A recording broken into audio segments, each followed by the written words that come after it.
This episode of Tolle Run is brought to you by State of Run, FitSock, and MTech Results.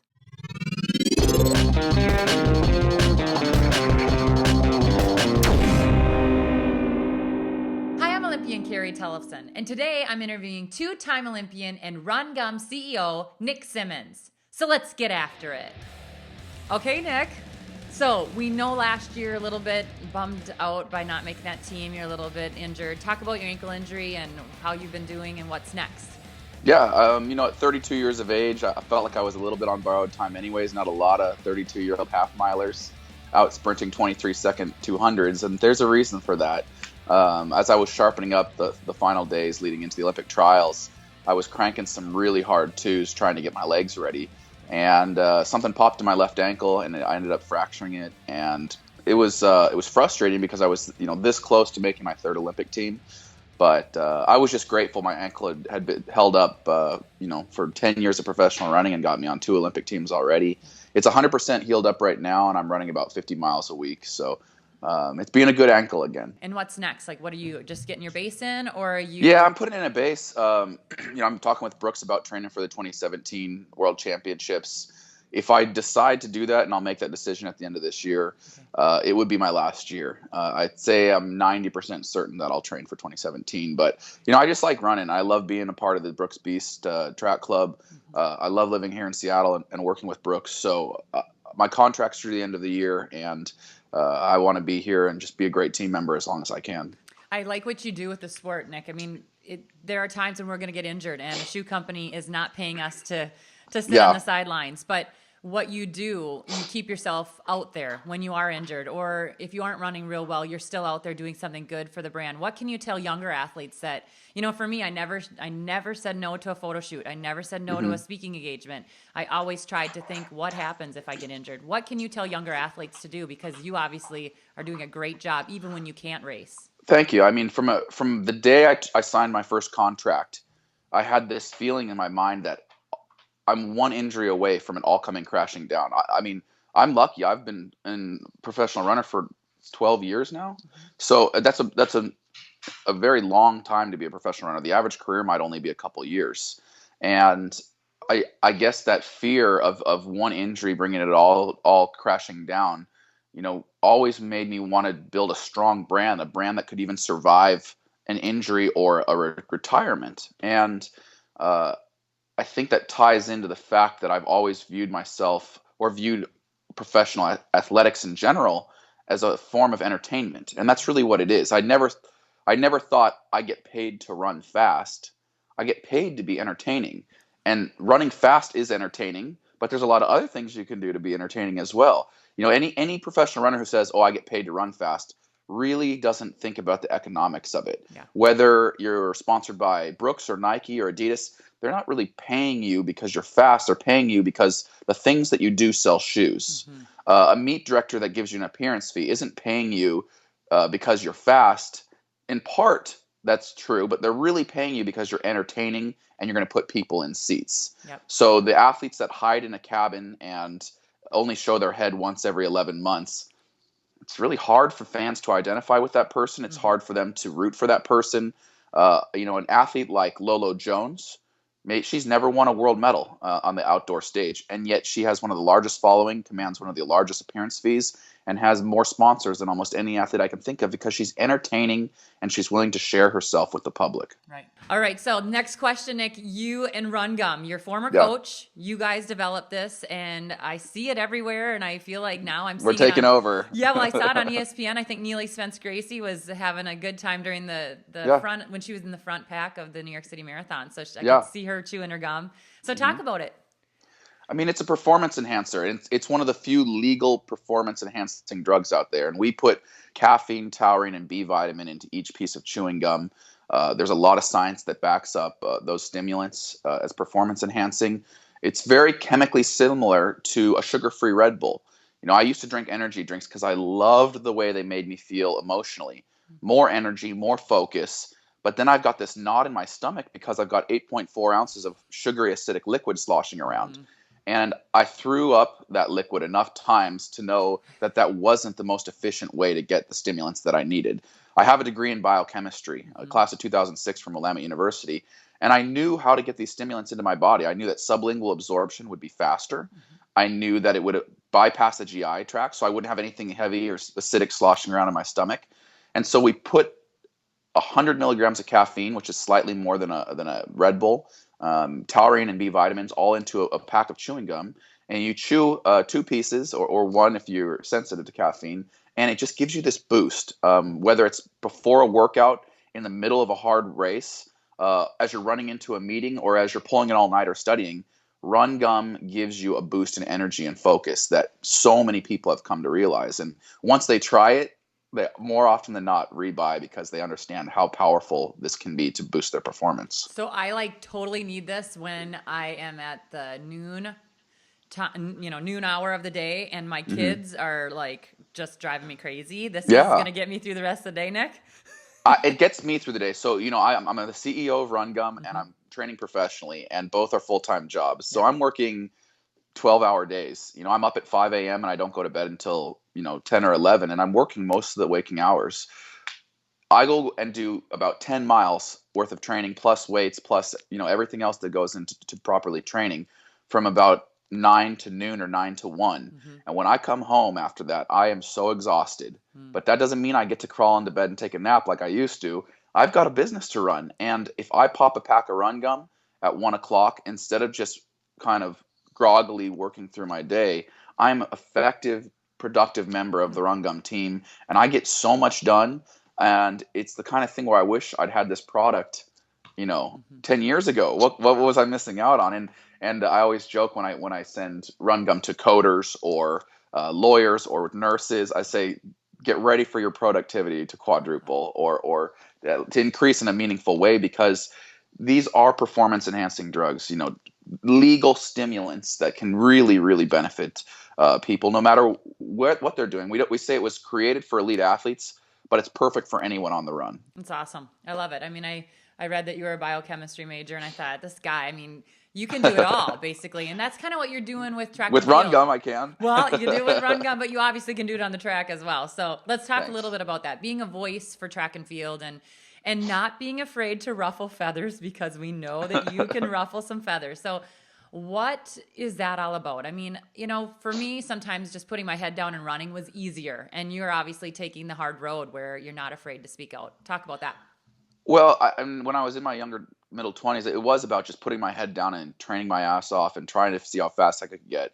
And I don't encourage kids coming out of college to be running around, running their mouth and ruffling feathers. No, you got a job to do.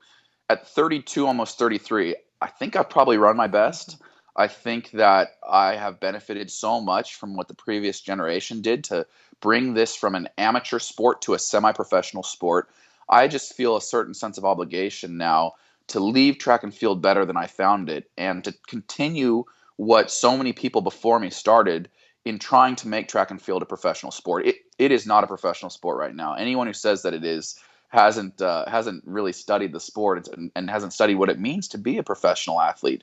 We are a semi-pro sport. We don't have a lot of the things that would bring us into a fully fledged professional entity, and we're going to keep fighting for that, whether it's collective bargaining rights or the rights to free speech. Even Rule 40 prevents us from having the rights to free speech.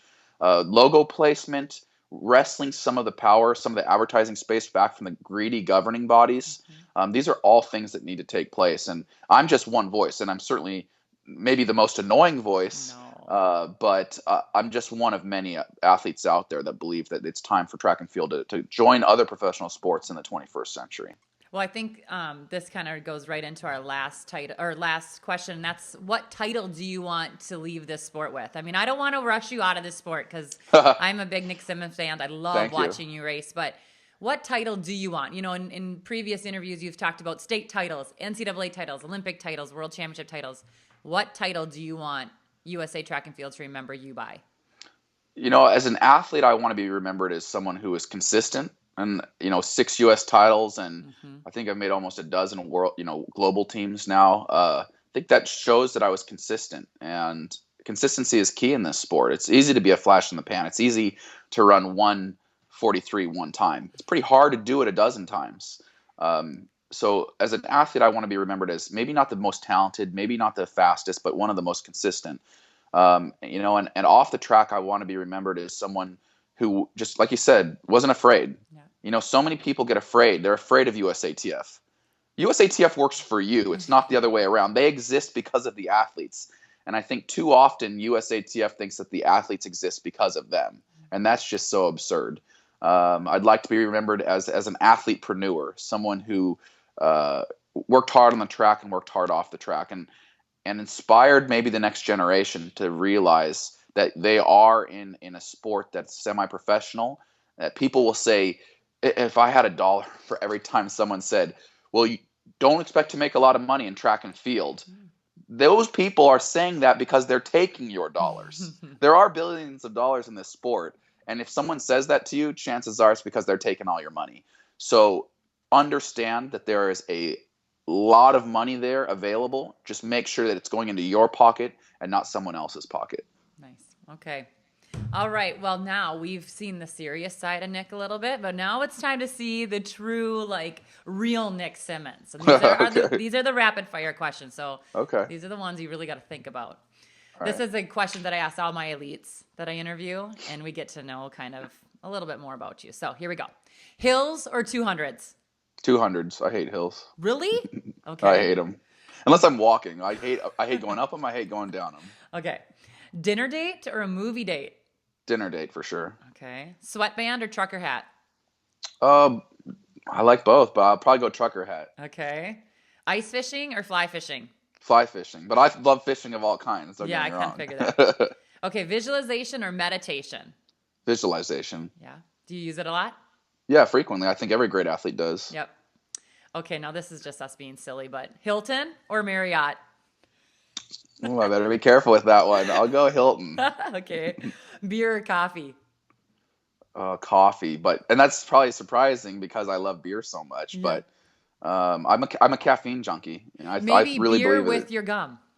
Yeah, that's a good combination. There we go. Okay. So run gum, fruit flavor or mint flavor? Cinnamon. Oh, cinnamon. Yeah, you've got to try cinnamon. I know. I need to get some. We'll send you some. Okay. Beard or clean shaven? Well, it's November, so I got to say beard. Okay. No shave November. Okay. Slow recovery days or cross train days? Slow recovery days. I love an easy run. Yeah, me too. I'll easy run for the rest of my life. I don't know that I need intervals for the rest of my life. Really? I hate intervals. I cannot see you not getting out on the track and just busting out some hundreds every now and then. I think, honestly, the day I retire, I don't think I'll ever run on the track again. Yeah, it's hard to get to the track. It's a little scary. It's just, I've destroyed every tendon and ligament in my left ankle from so many years of turning left. And I love working out. I love easy running. I could even see myself climbing stairs and doing hills, but intervals on the track, I've got about 9 months left of intervals on the track, I think. Oh, I don't want to hear that. We don't want you to be done. Okay, country or rock? Rock. Oh, I would not have said that. For some reason, I just saw you as a country guy. I was born in Arkansas. I grew up in Boise, Idaho, and I have country in my blood, but it just sounds like nails on a chalkboard to me. Okay. Rock climbing or surfing? Surfing. Okay, dumbbells or body weight? Dumbbells. Really? Okay. All right, I think you've answered this, but Worlds 2017 or Olympic 2020? Worlds. Yeah. I just think you still got 2020 in you, though. You know, if I would 100% just wanted to focus on running, and I took care of my body and I did all the little things necessary to get a 36-year-old around the track, yeah, I think physically I could probably do it. Mm-hmm. But at 33, there's a lot of other things I want to do. I want to continue working on my business, Run Gum. I want to climb the tallest mountain on every continent. I want to spend more time with my family. I'd like to have a family of my own. Mm-hmm. Sometimes you just can't do everything. And having ticked that box of becoming an Olympian twice now, making another Olympic team isn't as important as enjoying some of the other things in life for me right now. Well, you deserve that. And do you have any news for us? Is Nick Symmonds off the market? Oh, I have a serious girlfriend. Okay. I'm not married, but you know, I always said for me personally, having a wife and kids and running professionally was going to be mutually exclusive. Yeah. So that's another nice thing to look forward to. You know, retiring, some people view it as a sad thing. I view it as just an amazing chapter that has ended, and it allows me to go on to amazing new adventures. Life's a series of adventures, right? And some of them have to come in chronological order. Track and field needed to come when I was young and when I could run my fastest, and I did that. But there's so many other great things to look forward to. And when I do announce my retirement, sometime in the next 12 to 18 months, I don't think anyone should feel sad. I think they should feel excited about all the cool things that I have to look forward to now. Well, we will be right there rooting for you. And thank you so much for doing this with us. And send us some run gum, but we'll go out and buy it as well. Sounds good. Thank you so much. Thanks for joining me for my interview with Nick Symmonds. Get after it. Hey guys, if you like this video, support our show by sharing it on your social media, Twitter, Instagram, Facebook, or Pinterest. And make sure to tag us so we can see you get after it. Right, Everett? Let's show our muscles. Show your muscles. Oh, tickle, tickle, tickle, tickle.